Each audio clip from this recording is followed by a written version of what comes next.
ఇప్పుడు white hair అనేవి చాలా కామన్ అయిపోయినాయి. యంగ్ ఏజ్ లిటరల్ గా చెప్పాలంటే 7-8 years ఏజ్ గ్రూప్ పిల్లల నుంచి మొదలు పెడితే టీనేజ్ పిల్లలకి, దెన్ ఇంకా 20s ఆఫ్టర్ 25 అయితే ఆల్మోస్ట్ అందరికి వైట్ హెయిర్ వచ్చేస్తున్నాయి. సో ప్రతి ఒక్కరు ఎర్లీ ఏజ్ లో డైస్ అనేవి యూజ్ చేయడం స్టార్ట్ చేస్తున్నారు.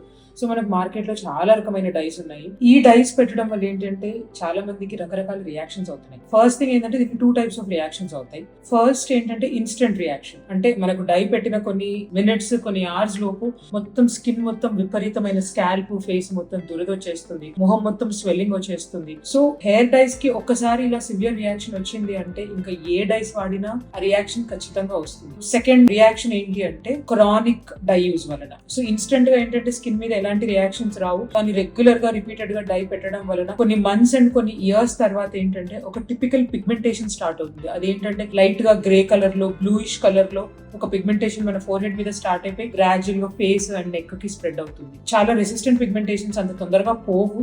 సో స్కిన్ కలర్ ఏమన్నా మారుతుంది డైస్ కంటిన్యూస్ గా వాడటం వల్ల, మీకు ఏమైనా చేంజెస్ నోటీస్ చేస్తే వెంటనే హెయిర్ డైస్ ఆపేసి డర్మటాలజిస్ట్ ని కన్సల్ట్ అవ్వండి.